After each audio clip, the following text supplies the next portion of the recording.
Hello everyone, नमस्कार, आदाब, सत श्री अकाल। तो आज हम स्टार्ट करने वाले हैं एक नया टॉपिक जो कि हमारा है ग्लेशियर्स। तो इसमें आज हम पढ़ेंगे ग्लेशियर्स, प्रोसेसेस एंड लैंडफॉर्म्स। तो आज हम फॉलो करने वाले हैं ये हमारा book fundamentals of geology by Richard John Huggett. ये बहुत ही अच्छा बुक है, मतलब दिल खुश हो जाएगा आपका। इसका जितना टॉपिक दिया हुआ है ना, देख के पूरा दिल खुश हो जाएगा। और बाकी आप देख सकते हैं, हमने अपने प्रीवियस क्लासेस में ये जो रेड कलर में जो टॉपिक सब दिया गया है ना, मार्क किया गया है, ये सब टॉपिक हमने कंप्लीट कर लिया है। अगर आप उसे देखना चाहते हैं तो मेरे प्रीवियस लेक्चर को आप फॉलो कर सकते हैं, जो कि आपको प्लेलिस्ट सेक्शन में मिल जाएगा, आप वहाँ पर जाके चेक कर लीजिएगा। और अगर आपको इसका PDF चाहिए जो मैं पढ़ा रहा हूँ, तो मेरे टेलीग्राम चैनल लिंक में वहाँ पर ज्वाइन कर लीजिए, जो कि डिस्क्रिप्शन में दिया गया है। आप वहाँ पर जाके उसे ज्वाइन कर सकते हैं। ओके, नाउ हम देखिए आज ये सब पढ़ चुके थे, ये जो भी था हमारा प्रीवियस क्लासेस में, और ये अच्छे से इसको कवर करेंगे रिचर्ड जॉन हगर्ड बुक से चैप्टर 10, जो कि हमारा है glacial and glaciofluvial landscapes landform. Okay, तो इसमें बहुत ही अच्छा है। अगर आपको मैं प्रीव्यू दिखा देता हूँ, एक बार देख लीजिए। इसमें टेबल जो है ना, ये काफ़ी ज़्यादा इसमें इंपॉर्टेंट हो जाता है। तो इसका जो टेबल है, एक मिनट वेट, देखिए ये सब जो टेबल दिख रहा है आपको, ये सब काफ़ी जो टर्म है ना, ये सबसे मेनली हमारे क्वेश्चंस आते हैं। तो ये टेबल जो है, इसको आप अच्छे से पढ़ लीजिएगा, इसको याद रखिएगा, तो इसी में से आपको मेनली क्वेश्चंस जो है बन जाएंगे। ओके, तो इसमें जो बहुत सारा टेबल दिया गया है, बहुत ही अच्छे तरीके से यहाँ पर समझाया गया है। तो इसको आज हम पूरे अच्छे तरीके से कवर करने वाले हैं। ओके, सो बिना टाइम वेस्ट के चलिए स्टार्ट करते हैं। Okay, so let's start. Okay fine, तो आप देखिए यहाँ पर ये जो टॉपिक आप है, जो भी आप रेड कलर में देख सकते हैं, वो टॉपिक हमने अच्छे तरीके से कंप्लीट कर लिया था। और आज जो टॉपिक हम कंप्लीट करेंगे, उसके वजह से हमारा क्या क्या सिलेबस कंप्लीट हो जाएगा, उससे हम यहाँ पर ही देख लेते हैं। तो गेट के सिलेबस में जो भी हमारा ग्लेशियर से रिलेटेड है, वो हमारा कंप्लीट हो जाएगा।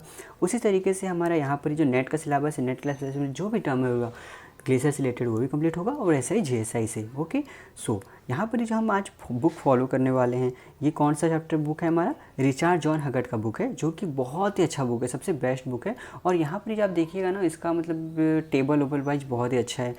तो इसका चैप्टर 10 मेनली फॉलो करेंगे। तो देखिए यहाँ पर जो ग्लेशियल एंड ग्लेशियो-फ्लूवियल लैंडस्केप्स जो हैं, तो इसमें यहाँ पर ही एक सबसे पहली बात आप ध्यान में रखिए कि क्या क्या टॉपिक हम कल कंप्लीट करने वाले हैं। तो यहाँ पर जितने टॉपिक है ना, ये सब जो है मेनली हमारा फोकस रहेगा। और इसके अंदर भी बहुत सारे सब टॉपिक्स और बहुत ही इंपॉर्टेंट टर्म्स हैं, उससे भी अच्छे तरीके से हम पूरा कंप्लीट कर लेंगे। ओके, नाउ तो सबसे पहले हम देखते हैं यहाँ पर जो हमारे क्वेश्चन में आ सकता है कि सबसे ग्रेटेस्ट ग्लेशियेशन पीरियड हमारा कौन सा था। तो आप क्या बोलिएगा कि हमारा सबसे ग्रेटेस्ट ग्लेशियर पीरियड जो था, वो हमारा प्लेइस्टोसीन था। ये काफ़ी इंपॉर्टेंट टर्म है, तो इसे आप याद रखिएगा। तो इसी तरीके से हमारा आइस फॉर्म किस तरीके से होता है, क्या होता है? तो हमारा आइस फॉर्म होता है रीगेलेशन से। तो ये क्या है? Phenomena of ice melting under pressure and refreezing when the pressure is reduced. तो ऐसे बहुत सारे टर्म्स हैं, तो ये सब मेनली हम आगे देखने वाले हैं क्या है क्या नहीं। तो आप मेनली याद रखिएगा यहाँ पर ही कि जो ग्रेटेस्ट ग्लेशियेशन पीरियड है, वो हमारा कौन सा है? प्लेइस्टोसीन। ओके, नाउ यहाँ पर फिर हमारा देखिए कि melt water in action glacial super floods. देखिए यहाँ पर ही पहले से बोला जा रहा है, फ्लड तो आप जानते हैं क्या होता है, बाढ़ रोड। तो super flood, glacial super flood वो भी बोला जा रहा है। तो यहाँ पर ही जो ग्लेशियल डैम्ड लेक्स होते हैं, वो हमारा क्या होता है? वो हमारा रेगुलरली जो होते हैं, ये बर्स्ट हो जाते हैं, मतलब ये फट जाते हैं बहुत ही एक अमाउंट में, यहाँ पर ही रिड्यूस मतलब निकल जाएंगे पानी, जिसके वजह से क्या होता है? हमारा ग्लेशियल सुपर फ्लूड्स जो यहाँ पर फ्लड जो है जनरेट हो जाएंगे, जिसके वजह से फिर हमारा ऐसे बहुत सारे जो फीचर्स हैं, जो कि हमारा उसके वजह से जब ये सुपर फ्लड होगा, तो वो जब ख़त्म हो जाएगा, तो ऐसे बहुत सारे जो फीचर्स हैं वो हमारा यहाँ पर ही रह जाएंगे। ठीक है, या हमारे जो सुपर फ्लड के दौरान ये हमारा बहुत सारे फीचर्स जो हैं बन जाते हैं। तो ऐसे कौन कौन से फीचर्स हैं? जैसे कि यहाँ पर ही देखिएगा, तो giant current ripple marks, swells and terraces, spillways, outburst, over splash gorges, dry waterfalls, ऐसे बहुत सारे जो फीचर्स हैं, जो कि हमारा बोला जाता है कि डाइल्यूवियल इन ऑरिजिन है वो। तो ये डाइल्यूवियल आखिर होता क्या है? जो फीचर्स हमारा एक लार्ज फ्लड के बाद जो प्रोड्यूस होते हैं। ऐसे यहाँ पर हमारा सुपर फ्लड हुआ था, तो सुपर फ्लड के बाद जो हमारा सब जो फीचर्स डेवलप हुए थे, जैसे कि जाइंट करंट रिपल मार्क्स, तो ये सब जो फीचर्स हैं ना, इसी को हमारा बोला जाता है कि डाइल्यूवियल इन ऑरिजिन है ये। तो आप समझ गए होंगे। तो ये जो हमारा सुपर फ्लड जो बर्स्ट होता है, मतलब जब ये बहुत बहुत अमाउंट में हमारे पानी जो डिस्चार्ज होते हैं, वो इतना ज़्यादा अमाउंट में होते हैं कि मतलब लगभग यहाँ पर ही 1 मिलियन क्यूबिक मीटर पर सेकेंड, ध्यान दीजिए, पर सेकेंड में 1 मिलियन क्यूबिक मीटर्स इतना पानी यहाँ पर डिस्चार्ज होंगे, जो कि हमारा फ्लूड और dozen of metres a second. ठीक है, और फिर हमारा मतलब लगभग ये कितना ऊंचा, stood more than 100 metres deep. समझ सकते हैं कितना कितना बड़ा हो रहा है ये। तो ये सुपर पावरफुल डाइल्यूवियल वाटर जो है ये हमारा लैंड सरफेस को चेंज कर देते हैं, उसका पूरा रूप शकल सब कुछ चेंज कर देते हैं, मिनट में, आवर्स में या डेज में, ठीक है। तो ये जो डाइल्यूवियल एक्यूमुलेशन यहाँ पर ये हो रहा है, फिर डाइल्यूवियल इरोजन। एक्यूमुलेशन मतलब यहाँ पर ही सब जगह का इकट्ठा हो जाना, ठीक है, बहुत सारे फीचर्स का, फिर उसका इरोजन हो जाना, फिर इवॉल्यूशन हो जाना। तो वो जो है वाइड स्प्रेड, बहुत ज़्यादा अमाउंट में यहाँ पर हमें देखने को मिलते हैं। तो ये डाइल्यूवियल एक्यूमुलेशन होता है। इसके वजह से क्या होता है, ये हमारा रैम्पार्ट्स और टेरेसेस, जो कि some of which made up of deposits 240 metre thick. फिर डाइल्यूवियल बम्स, जो कि हमारा क्या है, large scale counter parts of boulder. तो ये सब जी में मेनली हमारा ये बन जाते हैं ब्लॉक रैम्पार्ट्स एंड स्पीड्स, जो कि हमारा कॉबलस्टोन पेवमेंट से ऑन बिग मॉडर्न रिवर्स। और जायंट ट्रिपल मार्क्स, जिसका वेवलेंथ लगभग 200 मीटर और हाइट लगभग 15 मीटर, ऐसे बहुत सारे फीचर्स जो हमारा बनते हैं। तो हमारे जो देखिए यहाँ पर ही कि जो डाइल्यूवियल सुपर इरोजन है ये हमारा क्या फॉर्म करता है, led to the formation of deep outburst gorges. फिर यहाँ पर ही ओपन वैली स्पिलवेज और diluvial valley and over splash gorges, ऐसे बहुत सारे फीचर्स हैं। तो ये मेनली आप ध्यान में रखिएगा क्या है क्या नहीं है। तो फिर यहाँ पर आप देखिए डाइल्यूवियल इवर्जन, तो ये क्या होता है, जो होकर हमारा कहाँ पर ही होगा, बीनीथ माइटी वाटरफॉल्स। ये वाटरफॉल के नीचे हो रहा है, ध्यान दीजिए। डाइल्यूवियल इवर्जन हमारा कहाँ पर हो रहा है, बीनीथ माइटी वाटरफॉल्स, जो कि हमारा फोर्स्ड करते हैं, forced out hollow in bed rock, जिसकी वजह से हमारा बेड रॉक में क्या होता है, हॉलो हो जाता है। That today are dry or और ऑक्यूपाइड बाय लेक्स, जो कि आज हमारा जो गड्ढा यहाँ पर ही हो गया है वाटरफॉल के गिरने से लगातार, तो इसकी वजह से क्या हो रहा है, वो आज सूखा है या फिर उसमें लेक बन गया है। तो उसी को हम बोलते हैं डाइल्यूवियल इवर्जन। तो आप समझ गए होंगे क्या है। नाउ सबसे इंपॉर्टेंट टर्म सबसे पहला जो है देखते हैं, ग्लेशियर एनवायरनमेंट। किस तरीके से हमारे यहाँ पर एनवायरनमेंट होता है जिसकी वजह से हमारे यहाँ पर ही ग्लेशियर फॉर्म हो रहे हैं।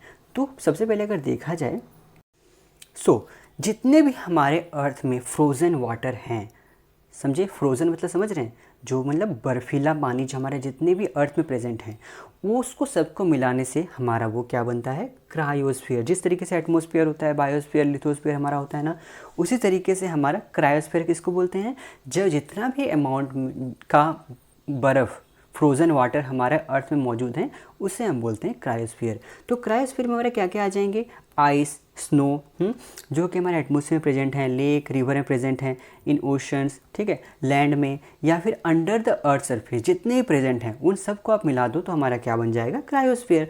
तो ये कॉन्स्टिट्यूट होते हैं less than 2% of the total water in the hydrosphere. Water hydrosphere में कितना, लगभग जितना भी वाटर प्रेजेंट है ना उसका लगभग ये 2% ही हमारा होते हैं, ठीक है। लेकिन ग्लेशियर और permanent snow account for just over 2/3 of over all fresh water. ये आगे जो टेबल है ना इसमें हम देख लेंगे तो ये क्लियर हमारा हो जाएगा। तो सबसे पहले आप यहाँ पर देखिए कि एट प्रेजेंट अभी अगर बात किया जाए तो ग्लेशियर लगभग हमारा अर्थ का लैंड सरफेस का 10% पार्ट को कवर कर लिया है, ठीक है। 10% पार्ट को ये पूरे अच्छे तरीके से अर्थ का लैंड सरफेस को कवर कर लिया है, कौन, हमारा ग्लेशियर्स। और एंड पैक और sea ice coats about 7% of the ocean surface during winter conditions. जब हमारा आइस जो है सबसे ज़्यादा अमाउंट में होता है, ऑब्वियसली विंटर में होगा तो हमारा उस टाइम ग्लेशियर जो होगा बर्फ़ और बन जाएगा, ठंड पड़ेगा तो, और समर के टाइम पे थोड़ा पिघल जाएगा, तो ग्लेशियर मास बैलेंस होता है, उसको आगे पढ़ने वाले हैं हम ना। Most of the glacier ice हमारा जो है वो कहाँ पर आपको देखने को मिलेंगे, हमारा वो कहाँ पर देखने को मिलता है, ऑब्वियसली हमारा एंटार्क्टिका या फिर ग्रीनलैंड में देखने को मिलता है, जो कि हमारा अर्थ का सबसे जो पोलर रीजन पार्ट हमारा बोला जाता है, ठीक है। तो ये पोलर लैटिट्यूड में हमें मेनली जो ग्लेशियर आइस है हमें देखने को लगभग मिलते हैं, जो कि हमारा लगभग 99% being found in Antarctica, Greenland and the islands of the Arctic archipelago. तो ये आर्कीपेलागो क्या होता है पता है, मतलब चेन ऑफ आइलैंड्स, बहुत सारे आइलैंड जो हैं एक साथ अगर मौजूद होंगे उससे हम बोलते हैं चेन ऑफ आइलैंड, तो उसको हम आर्कीपेलागो बोलते हैं। तो आप इसको याद रखिएगा।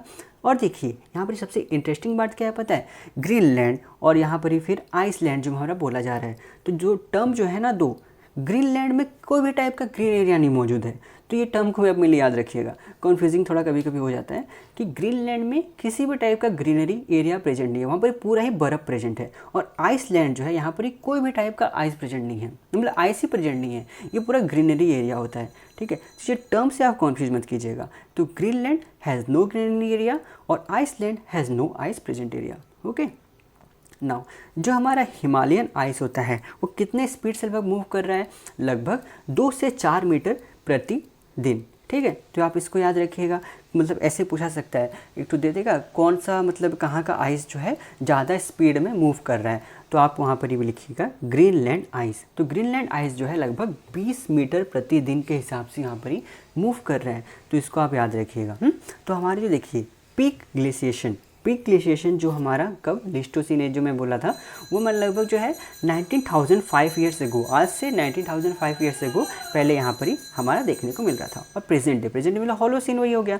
तो होलोसिन में देख लीजिए यहाँ पर ही किस तरीके से, तो यहाँ पर जो हमारा पीक ग्लेशिएशन था लैंड आइस, ये जो पार्ट आप देख रहे हैं ये कलर का यहाँ पर, तो ये जो है लैंड आइस, ज़मीन में आइस था, और ये हमारा सी में आइस था। तो देख रहे हैं कितना अमाउंट में प्रेजेंट था।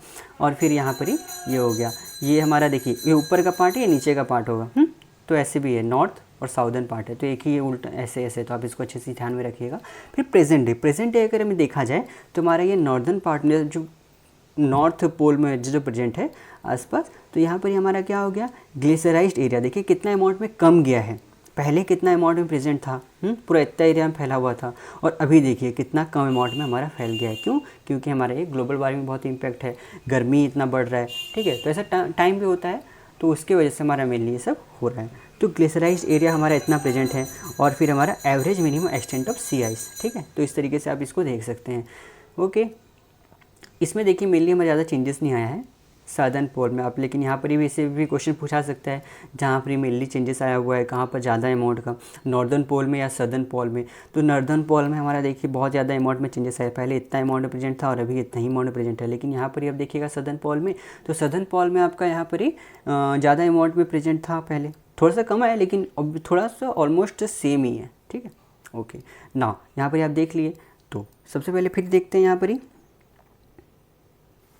तो यहाँ पर देखिए ये जो परमाफ्रोस्ट जोन है, this permafrost zone contain ground ice and will be dealt with the next chapter. तो ये नहीं, ये पहले मैं क्या बोला था, टेबल यहाँ पर सबसे पहले देख लेते हैं। जो मैं आपको टेबल बोला था ना, दिखा दूंगा। तो ये जो टेबल है यहाँ पर है, तो ये परमाफ्रोस्ट क्या होता है सबसे पहले देख लिए, ये भी पढ़े हम। तो अलॉन्ग विद सॉइल के साथ अगर वहाँ पर ही if we see ice crystal present over there, तो इसे हम क्या बोलेंगे, परमाफ्रोस्ट मेनली बोलते हैं। तो ये सब एक चीज़ छोड़िए आप। तो वाटर इन द क्रायोस्फीयर, कितना अमाउंट का हमारा वाटर प्रेजेंट है, तो आप देखिएगा तो हमारे पूरा हाइड्रोस्फीयर में टोटल वाटर कितना प्रेजेंट है, इतना अमाउंट का टोटल प्रेजेंट है, मतलब लगभग पढ़ लिए 100%। ठीक है, पूरा 100% पानी है। तो इसमें जो टोटल फ्रेश वाटर है हमारा इतना वॉल्यूम में प्रेजेंट है। ठीक है, और परसेंटेज ऑफ फ्रेश वाटर यहाँ पर ये पकड़ लीजिए आप 100%। ओके, क्लियर है। नाउ हमारे जो ग्लेशियर आइस अभी जो प्रेजेंट हैं, ग्लेशियर आइस और परमानेंट स्नो जो हैं, ये लगभग हमारा वाटर का वॉल्यूम अगर देखा जाए तो इतना होते हैं। और लगभग जो टोटल अगर देखा जाए तो यहाँ पर टोटल वाटर है हाइड्रोस्फीयर के टोटल 100 के बेसिस पे अगर देखा जाए तो आउट ऑफ 100 1.74% जो है ये हमारा ग्लेशियर आइस और परमानेंट स्नो है। और वही अगर फ्रेश वाटर में देखा जाए तो फ्रेश वाटर का अगर देखिएगा तो हमारा इतना परसेंट जो फ्रेश वाटर है 68.70 आउट ऑफ 100 ये हमारा ग्लेशियर आइस और परमानेंट स्नो फॉर्म में है। ठीक है, समझ रहे हैं ना। नाउ हमारा जो फिर ग्राउंड आइस और परमाफ्रोस्ट ये जो हमारा है, इसका अगर वाटर के वॉल्यूम में देखा जाए तो इतना है। और फिर अगर आउट ऑफ 100 अगर देखा जाए तो टोटल वाटर जो हमारे हाइड्रोस्फीयर में प्रेजेंट है उसके हिसाब से सिर्फ यहाँ पर ही हमारा 0.022% है। लेकिन हमारा अगर फ्रेश वाटर के परसेंटेज में अगर देखा जाए तो हमारा ये लगभग 0.86% हो जाता है। तो आप इस बात को भी अच्छे से ध्यान में रखिएगा। ओके, नाउ अभी हम ग्लेशियर्स, तो ग्लेशियर्स आखिर में है क्या, तो ग्लेशियर्स आखिर में है क्या, तो ये एक लार्ज मास ऑफ आइस है जो कि हमारा फॉर्म कब होता है, that formed of compress snow that move slowly under their own weight. और ये जो क्लास होते हैं according to their form and to their relationship to underlying topography. और दो टाइप के ग्लेशियर जो हैं आर अनकॉन्स्टेंट बाय टोपोग्राफी, जो कि हैं आइस सीट, आइस कैप्स और आइस सेल्व्स। ओके, तो यहाँ पर फिर देखिए ice seat, ice caps, ice selves ये आखिर होते क्या हैं, तो इसको भी अच्छे तरीके से हम अभी कवर करेंगे। सो आप देखिए यहाँ पर ही कि आइस सीट और आइस कैप्स ये लगभग जो है सेम होते हैं, लेकिन उनका सिर्फ एक ही डिफरेंस होता है। दोनों में अगर डिफरेंस देखा जाए तो वो क्या होता है, साइज का डिफरेंस होता है। भाई साहब कुछ बड़े होते हैं, कुछ छोटे होते हैं। तो हमारा जो आइस कैप्स है तो ये नॉर्मली जो होता है ये लगभग 50,000 किलोमीटर स्क्वायर से अगर हमारा वो कम रहा तो उसे हम क्या बोलेंगे, आइस कैप, मतलब वही ग्लेशियर। ठीक है, अगर हमारा उसको साइज जो है लगभग वो 50,000 किलोमीटर से कम रहा तो उसे हम क्या बोल रहे हैं, आइस कैप। और जब हमारा 50,000 किलोमीटर स्क्वायर से अगर ज़्यादा रहा तो उस दौरान हमें बोलेंगे आइस सीट्स। नाम से हम जानते हैं कैप छोटा है भाई, सीट बड़ा है। तो ये दे इंक्लूड, तो इसमें लगभग हमारा आइस डोम हमें देखने को मिलते हैं जो कैसे होते हैं, डोम लाइक मासेस ऑफ आइस। डोम कैसा होता है, इस टाइप का शेप जो होता है। एंड आउटलेट ग्लेशियर्स, जो कि हमारा which are glaciers radiating from an ice dome and commonly lying in significant topographic depressions. Okay clear है ना। हमारे जो आइस सीट ये होते हैं इसे कभी कभी हम इनलैंड सीस भी बोलते हैं फ्रेंच में, ठीक है, जो कि एक बहुत ही लार्जेस्ट और most all inclusive scale of glacier हमारा होता है। तब इसे तरीके से समझ सकते हैं। तो ऐसे ही 2 आइस सीट हमें अंटार्कटिका में देखने को मिलते हैं। क्या बोला मैं, 2 आइस सीट इसी तरीके से हमारा एंटार्क्टिका में देखने को मिलते हैं, जो कि पहला है the East Antarctic ice sheet और दूसरा है West Antarctic ice sheet. Now हमारा जो ईस्टर्न आइस सीट है ये लगभग हमारा इतना किलोमीटर स्क्वायर को ये कवर कर लेते हैं, जो कि कितना है 10 लाख, कितना है भाई, 1,35,00,000 तो कितना है 1,50,000। Okay, and includes 3 domes. 3 domes, जो कि हमारा 3 डोम यहाँ पर हैं, आर्कस डोम, टाइटन डोम। जो टाइटन डोम है ना ये हमारा साउथ पोल के लगभग पास मिलता है, और ये फिर हमारा सर्क डोम। तो ये जो है मेनली हमारा इतना इंपॉर्टेंट नहीं है, तो आप इसको छोड़ दीजिए। तो नाउ हमारा यहाँ पर ही ये टर्म है ना, इसको लेकिन याद रखिएगा। रॉस सी कहाँ प्रेजेंट है, वेडल सी, अब मैं आपको दिखा दूंगा। तो ये जो कहाँ प्रेजेंट है क्या है उसको थोड़ा सा ध्यान में रखिएगा। ये ओशनोग्राफी से रिलेटेड काफ़ी हो जाता है, तो यहाँ पर काफ़ी इंपॉर्टेंट हो जाता है हमारा रॉस सी और वेडल सी। ओके, तो यहाँ पर फिर देख लीजिए, ice at the base of N ice seat. Ice जो हमारा कहाँ पर प्रेजेंट है, at the base of N ice seat is generally warmer than ice at the colder base. समझ रहे हैं क्या बोल रहा हूँ। जो हमारा आइस जो है, आइस सीट के नीचे, सपोज ये कीजिए हमारा आइस सीट है, इसके नीचे जो हमारा आइस प्रेजेंट है, ठीक है, ये जो होते हैं जनरली हमारा वार्मर होते हैं, जो हमारा then ice at the cold surface. ठीक है, जो हमारा यहाँ पर प्रेजेंट है ना आइस, उसके कंपैरिजन में यहाँ पर जो आइस हमारा प्रेजेंट है वो हमारा वार्मर होता है। यहाँ का जो आइस है नीचे जो प्रेजेंट है आइस सीट के नीचे वो हमारा वार्मर हो रहा है, और ऊपर जो प्रेजेंट है वो हमारा कोल्डर है। तो आप इसको भी ध्यान में रखिएगा।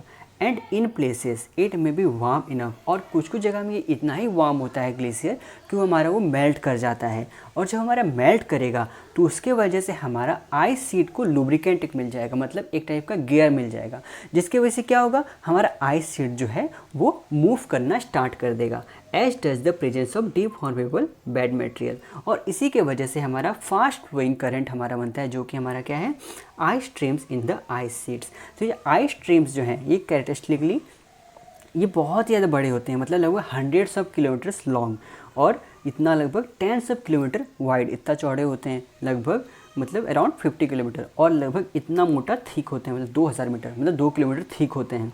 और ये लगभग हमारा एक साल में 1000 मीटर तक ये लगभग फ्लो कर जाते हैं। तो इस बात को आप मेनली याद रखिएगा। तो मेनली यहाँ पर ही बोलने का मतलब था कि हमारा जो आइस प्रेजेंट है, मतलब आइस सीट के नीचे वो हमारा वार्मर है, जो कि हमारा एक जब पिघल जाता है तो लुब्रिकेंट जैसा काम करता है, जिसके वजह से हमारा जो आइस सीट जो ऊपर वाला है ये हमारा मूव कर पाता है। तो आप मेनली यहाँ पर ही इस बात को याद रखिएगा। ओके, तो जो nature of bed material, hard rock और soft and deformable sediments is important in controlling their velocity at ice stream edges. Stream deformation की वजह से फिर हमारा क्या होता है, आइस हमारा रिक्रिस्टलाइज कर जाता है, so rendering it softer and concentrating the deformation into narrow bands और शियर मार्जिन्स। ओके, सो यहाँ पर देखिए कि हमारा जो आइस स्ट्रीम है, जो कि हमारा आइस सीट के नीचे फॉर्म होते हैं उसके नीचे, तो उसके वहाँ पर ही क्या होता है, जहाँ पर हमारा मेनली कहाँ प्रेजेंट होता है, जहाँ पर मेनली हमारा वाटर प्रेजेंट होता है, और जहाँ पर ही आइस जो हो रहा है, आइस फ्लो जो हो रहा है वो बहुत ज़्यादा स्ट्रॉन्ग वे में हो, ठीक है, बहुत ज़्यादा स्ट्रांगली हो। तो इसके वजह से जो हमारा नेचर जो हो रहा है बेड मटेरियल का, जो कि हार्ड रॉक और सॉफ्ट रॉक है और डिफॉर्मेबल सेडिमेंट्स, ये बहुत ज़्यादा इंपॉर्टेंट होता है उसका वेलोसिटी को, जिससे वो कंट्रोल कर सके। तो एट आइस स्ट्रीम एजेस, यहाँ पर स्ट्रीम डिफॉर्मेशन की वजह से कॉजेस आइस टू रिक्रिस्टलाइज, जिसके वजह से फिर क्या होगा, यहाँ पर ही हमारा softer, so rendering it softer and concentrating the deformation into narrow bands और शियर मार्जिन्स। तो ये जो क्रीवासेस, ये क्रीवासेस आखिर होते क्या हैं, तो हमारा एक thick layer of ice, thick layer of ice में जब हमारा एक क्रैक पड़ जाए तो उसे हम बोलते हैं क्रीवासेस। तो क्रीवासेस जो होते हैं हमारा प्रोड्यूस किसी वजह से होते हैं, रैपिड डिफॉर्मेशन की वजह से, और लगभग ये हमें शेयर मार्जिन के पास देखने को मिलते हैं, हमें शेयर मार्जिन के पास कॉमनली ये देखने को मिलते हैं। जो हमारा फास्टेस्ट मूविंग आई स्ट्रीम्स हैं, जो कि हमारा क्या है, जो fastest moving ice streams have the highest crevassing, मतलब वहाँ पर ज़्यादा अमाउंट का क्रैक हमें देखने को मिलेगा आइस में, ठीक है। थिक लेयर ऑफ आइस जो प्रेजेंट रहेगा, जो हमारा बहुत ज़्यादा फास्ट मूव कर रहा है आई स्ट्रीम, वो वहाँ पर ही हमें बहुत ज़्यादा हाई अमाउंट का क्रीवासिंग देखने को मिलेगा। क्रीवासिंग क्या बोला मैं, कि थिक लेयर ऑफ आइस में जो हमें क्रैक देखने को मिल रहा है, तो आप इसे याद रखिएगा। फिर हमारे जो टेरेस्ट्रियल और मैराइन आई स्ट्रीम्स यहाँ पर ही फिर एग्जिस्ट जो करते हैं, तो terrestrial I stream lie on a bed date slopes up hill inland, marine I streams ground farther below sea level on a bed that slopes downhill into marine subglacial basins। ये काफ़ी important नहीं है, okay. हाँ, लेकिन यहाँ पर देखिए कि जो आई स्ट्रीम्स हमारा है, ये लगभग ग्लोबल क्लाइमेट सिस्टम में अगर देखा जाए तो ये 2 मेजर रोल हमारा प्ले करते हैं। क्या बोला, 2 मेजर रोल हमारा प्ले करते हैं कहाँ पर, in the global climate system. सबसे पहला क्या है, by being the chief determinant of ablation rates, they partly regulate the response of their parent ice sheets to climate change। Second, दूसरा, they partly determine changes of global sea level by regulating the amount of fresh water stored in the ice sheets। Ice streams account for some 90% of the discharge from Antarctica। Okay, now फिर हमारा ice divides, ये क्या होते हैं, ice self ये क्या होते हैं, इसके बारे में ये पहले देख लेते हैं। तो ये जो आइस डिवाइड्स हैं ये क्या होते हैं, ये हमारा ice moving down opposite flanks of an ice sheet, इसको ये सेपरेट करते हैं। तो आइस डिवाइड का काम समझ गए आप, तो इसको आप मैंने यहाँ पर देख लीजिएगा, उतना खास इंपॉर्टेंट है नहीं, लेकिन यहाँ पर ये जो आइस डिवाइड हमारे जो प्रेजेंट हो रहा है एंटार्क्टिका में, वो कैसे होते हैं, किस शेप के होते हैं, वो वाई शेप्ड के होते हैं, जो कि एक सेंट्रल डोम, जो कि हमारा कौन है, Dome Argus at the centre of the Y and branching ice types each in each extremity. Okay fine, ये काफ़ी इंपॉर्टेंट नहीं है। आइस सेल्फ, ये टर्म जो है ना, मैं टर्म बोल रहा हूँ, ये आपको याद में रखना चाहिए कि क्या है क्या नहीं है, बस इतना। इसमें उतना डीप में घुस के पूरा हर एक चीज़ को जानने का उतना इंपॉर्टेंट नहीं है, लेकिन आप जानना चाहें तो जान सकते हैं। तो यहाँ पर ये आइस डिवाइड जो क्या बोला मैं, कि ये क्या करते हैं, सेपरेट करते हैं ice moving down opposite flanks of an ice sheet, इतना बस याद रखें काफ़ी है।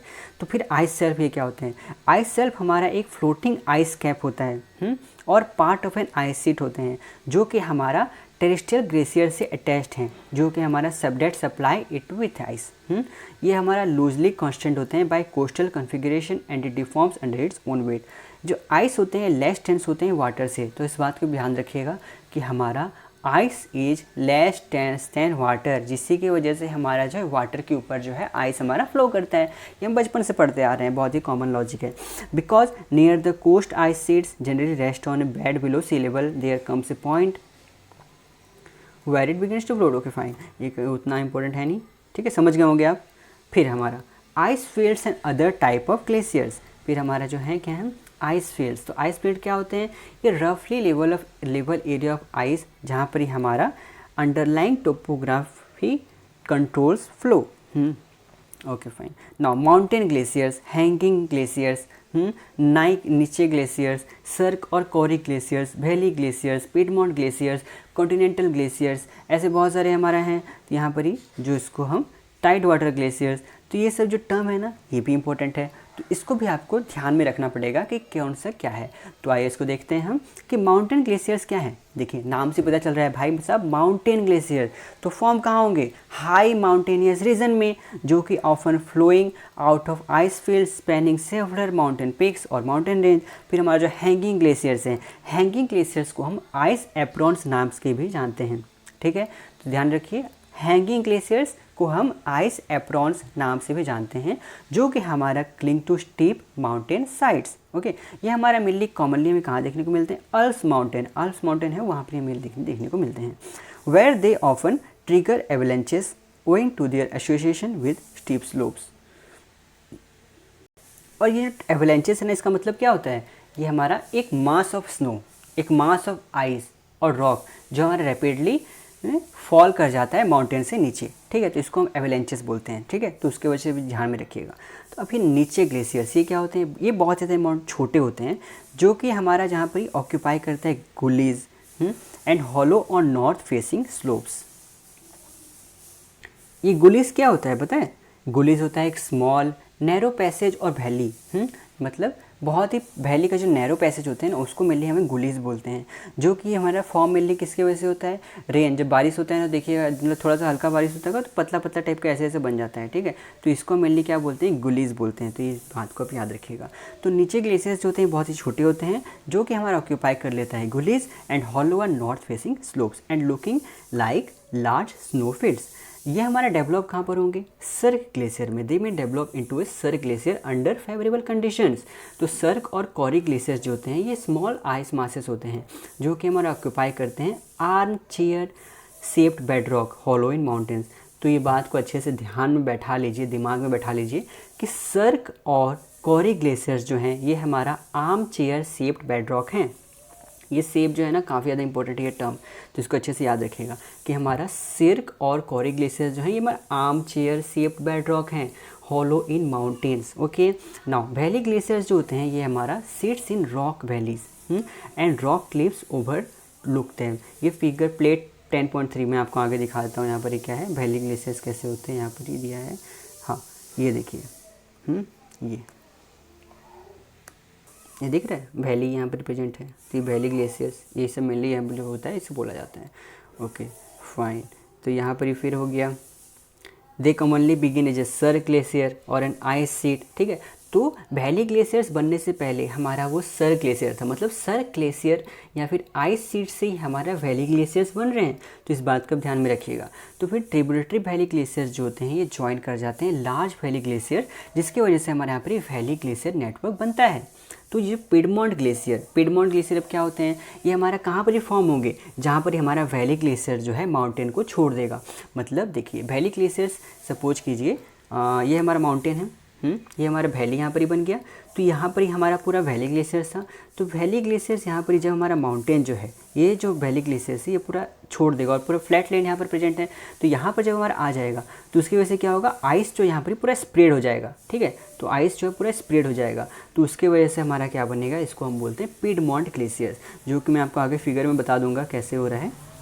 एक मिनट वेट कीजिए, कौन से फिगर में बताया है, पिडमॉन्ट ग्लेशियर्स।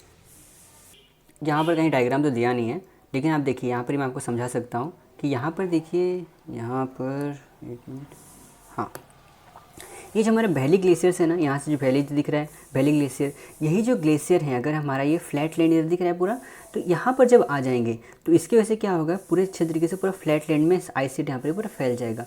तो इसी को हम बोलते हैं पिडमॉन्ट ग्लेशियर्स, ठीक है। तो जो फ्लैट लैंड में वैली ग्लेशियर से आके यहाँ पर जो फ्लैट लैंड जब होगा तो इसमें जाकर पूरे तरीके से फैल जाएगा, तो उससे हम बोलते हैं पिडमॉन्ट ग्लेशियर्स। तो आप इसको अच्छे से समझ सकते हैं, आप नेट में सर्च कर लीजिएगा, मिल जाएगा आपको पिक्चर। ओके, तो इसका जो एग्जाम्पल बीइंग द क्या है, मलास्पिना ग्लेशियर अलास्का। तो एग्जांपल इंपॉर्टेंट नहीं है, छोड़िए। ना जो हमारा टाइड वाटर ग्लेशियर्स हैं, टाइड वाटर ग्लेशियर्स क्या होते हैं, ये भी एक टाइप का हमारा वैली ग्लेशियर्स हैं, जो कि हमारा फ्लो कहाँ पर कर रहा है, into the sea where they produce many small icebergs, जो कि हमारा पोज डेट में pose a danger to shipping. Okay fine, tide water glaciers भी हो गया। हाँ, नाउ हमारा क्वाटरनरी ग्लेशिएशंस। यहाँ पर ही जो हमारा क्वाटरनरी ग्लेशिएशन में देखिएगा तो ये एक बहुत ज़्यादा इंपॉर्टेंट टर्म है क्वाटरनरी ग्लेशिएशन, जो कि हमें रिलेट करता है कि जो आज का डिस्ट्रीब्यूशन जो है आइस का हमारे अर्थ के सरफेस में, जो आज हमारा आइस का डिस्ट्रीब्यूशन है वो बहुत ज़्यादा कम है एज कम्पेयर टू जब हमारा डिस्ट्रीब्यूशन हो रहा था ग्लेशिएशन स्टेज के दौरान, मतलब लगभग last million years, over the last million years और सो। उस टाइम के कंपैरिजन में अगर देखा जाए तो आज जो हमारा ग्लेशिएशन यहाँ पर, मतलब अर्थ का जो ग्लेशियर प्रेजेंट है, आइस प्रेजेंट है, वो बहुत ज़्यादा कम है। देखिए यहाँ से एक कॉन्सेप्ट मान आता है स्नोबॉल अर्थ का, ये बहुत ही इंपॉर्टेंट टॉपिक है, इसको याद रखिएगा। एक थ्योरी है स्नोबॉल अर्थ। तो इस दौरान हुआ क्या था, ये एक हाइपोथेसिस है जिसमें बोला जाता था कि ये एक ऐसा टाइम था जब हमारा अर्थ जो है पूरे तरीके से पूरा आइस से कवर हो गया था, मतलब पूरा ही उसमें आइस प्रेजेंट था। तो ये लगभग कब हुआ था, अगर देखा जाए तो 650 मिलियन ईयर्स अगो, ठीक है। कितना, 650 मिलियन ईयर्स अगो। कब, during the Cryogenian period, during the Cryogenian period. इस पीरियड के दौरान हमारा अर्थ जो है पूरे तरीके से बर्फ़ से घिर गया था और लगभग ये 650 मिलियन ईयर्स को हुआ था। तो ये बात आप याद रखिएगा। और यहाँ पर एक बात ध्यान दीजिए कि ये स्नोबॉल अर्थ हुआ किस लिए, तो जो ग्लोबल वार्मिंग एसोसिएटेड हो रहा था with large एक्यूमुलेशंस of carbon dioxide in the atmosphere over million of years, मतलब लगभग मिलियन ऑफ ईयर्स, तो उसके वजह से क्या हो रहा था, जो कि हमारा primary emitted by volcanic activity is the propose trigger for melting a snowball earth. ये मैं पढ़ रहा हूँ, मतलब लगभग नेट में दिया गया, आप मार लीजिएगा व्हाट कॉज स्नोबॉल अर्थ, तो वहाँ से मिल जाएगा आपको, ठीक है। तो ये काफ़ी थोड़ा सा इंपॉर्टेंट था, मुझे लगा तो मैं आपको बता दिया। ओके नाउ फिर ऑक्सीजन आइसोटोप डाटा, ये हमें कहाँ से मिलता है, from deep sea cores and loess sequences, ठीक है। तो हमारा ये क्या रिवील करते हैं, sequence of alternating frigid conditions and warm interludes, जो कि हमारा known as glacial and interglacial stages, which were driven by cycles in Earth's orbital parameters, often referred to as Milankovitch और Kroll-Milankovitch cycles, ठीक है।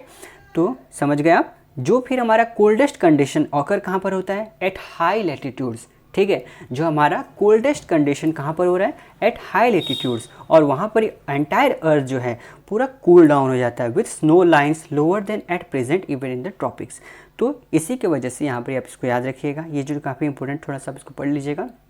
Now फिर पैलियोग्लेशियोलॉजी, ये क्या होता है, ये हमारा होता है, इसको पढ़िएगा, it deals with the reconstruction of this quaternary and older ice sheets mainly by analysing the nature and distribution of glacier landforms. तो ये टर्म जो है पैलियोग्लेशियोलॉजी क्या होता है, पैलियो मतलब इसे जानते हैं, पैलियोंटोलॉजी भी जानते हैं, स्टडी ऑफ पास्ट फॉसिल्स, उसी तरीके से पैलियोग्लेशियोलॉजी भी है, पास्ट में जो ग्लेशियर्स था उसको हम देख के प्रेजेंट का पता, तो वो सब मिलकर हमारा है, ठीक है, पैलियोग्लेशियोलॉजी। तो ये जो फिर है quaternary glacial interglacial cycles have caused destructive changes in middle and high latitude landscapes, ठीक है, ये हो गया। एट द एक्सट्रीम्स कोल्ड और ड्राई क्लाइमेट जो है अल्टरनेटेड किससे थे, वार्म और मॉइस्ट क्लाइमेट से। यही जो चेंजेस थे would have affected weathering, erosion, transport, deposition, causes in the type and rate of geophysic process operating. As a rule अगर देखा जाए तो ड्यूरिंग वार्म और वेट इंटरग्लेशियर्स हमारा क्या हो रहा था, एक स्ट्रॉन्ग केमिकल वेदरिंग प्रोसेसेस यहाँ पर ही हो रहे थे, जिसके वजह से हमारा डीप सॉइल और रेगुलित का फॉर्मेशन यहाँ पर हमें देखने को मिल रहा था। और फिर जो ड्यूरिंग कोल्ड और ड्राई ग्लेशियर्स हमें परमाफ्रॉस्ट, आइस शीट्स और कोल्ड डेजर्ट्स हमें डेवलप देखने को मिलते हैं। और फिर जो लैंड फॉर्म और सॉइल जो प्रोड्यूस्ड हो रहे हैं बाय ग्लेशियल और इंटरग्लेशियल प्रोसेस से, वो हमारा बहुत ज़्यादा डिस्टिंक्टिव, मतलब उसको आप अच्छे से पहचान सकते हो, देख के बोल सकते हो भाई ये ग्लेशियल का है, इंटरग्लेशियल का है। And are normally separated in time by erosional forms created in the relatively brief transition period from one climatic regime to the other. Okay fine. तो यहाँ पर आप देखिए अभी आपको बहुत ही इंटरेस्टिंग टॉपिक है मिलानकोविच साइकिल्स। ये हमारे एग्जाम पर्सपेक्टिव के लिए बहुत ज़्यादा इंपॉर्टेंट टॉपिक है, और ये लिख के ले लीजिए, आधा ही क्वेश्चन है, मतलब मोस्टली आया हुआ है देखा हूँ मैं। तो इस टॉपिक को आपको बिल्कुल छोड़ना नहीं, अच्छे से पढ़ना है, ठीक है। तो आप इसे अच्छे से देखिएगा। तो इसको मैं ब्रीफ में बता देता हूँ। इससे मेरे लिए जो क्वेश्चंस आते हैं, टिल्ट, अर्थ का जो टिल्ट एक्सिस है ये हमारा कब कब होता है, कितने साल में होता है, लगभग अप्रोक्सीमेट पीरियड जो है 41,000 ईयर से बोला जाता है। तो ये जो प्रीसेशन होता है 19,000 to 20,000 ईयर्स। फिर शॉर्ट इसेंट्रिसिटी और बाइटल प्लेन इंक्लिनेशन, ये हमारा 1 लाख साल में होता है, हर एक साल में, 1 लाख साल में। फिर लॉन्ग इसेंट्रिसिटी कब होता है, हर 4 लाख साल में, ठीक है। तो ये भी टर्म जो है ये काफ़ी इंपॉर्टेंट है, तो आप इसको अच्छे से याद रखिएगा।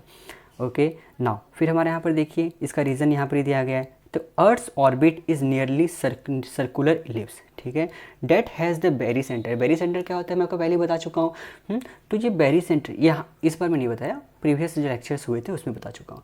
तो ये बेरी सेंटर देखिए, बता देता हूँ, जैसे एक मार्तुल है। तो ये मार्तुल का देखिएगा, यहाँ पर आप जब पकड़िएगा इसको, तो इसका जितना मास होगा ना पूरा सेंटर में ही होता है इसका, ठीक है। तो मेनली इसको बोला जाता है barycentre, centre of mass, mass का जो सेंटर होता है उससे मेनली हमारा बोला जाता है barycentre of the solar system at one focus. तो eccentricity of the orbit measure the divergence of the orbital ellipse from a circle. तो वेरिएशन इन द ऑर्बिटल और eccentricity display period of about 1 lakh years short eccentric cycle.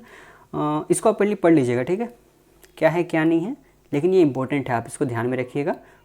तो जो average periodicity होता है precision का वो कितना होता है 21,700 years with major period of 19,000 to 23,000 years.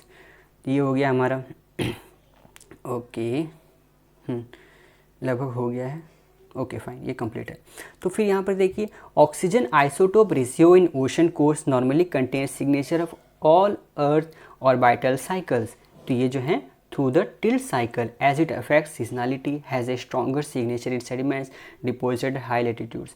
ये काफ़ी इंपॉर्टेंट है, ठीक है, ये काफ़ी इंपॉर्टेंट लाइन है, आप याद रखिए कि ऑक्सीजन आइसोटोप रेशियो जो हमें ओशन कोर्स में जो मिल रहे हैं, ये हमें यहाँ पर ही देखने को क्या मिलता है, ये हमारा इसमें अर्थ और बैटल साइकिल जो है इसका सिग्नेचर ये प्रेजेंट है। भाई साहब वो कैसे हुए थे, कैसे कैसे चेंजेस हुए थे, यहाँ पर ही वो स्टोर होके है ऑक्सीजन आइसोटोप रेशियो से हमें देखने को मिलता है, जो कि कहाँ प्रेजेंट है, ओशन कोर्स में, जिसकी वजह से हमें सीजनलिटी चेंजेस मिलता है, has a stronger signature in sediment deposit high latitudes. तो ये हो गया हमारा। फिर ये वार्मर कोल्डर, ये हमारा कब कब थे, कैसे कैसे थे, उसी को देख के हमें पता लगाया गया है ऑक्सीजन आइसोटोप रेशियो को देख के, ठीक है। तो यहाँ पर इसे देखिएगा 1000 ऑफ ईयर्स अगो देखा गया है, तो 700,000 ऑफ ईयर्स अगो, फिर 600,000 ईयर्स ऑफ अगो।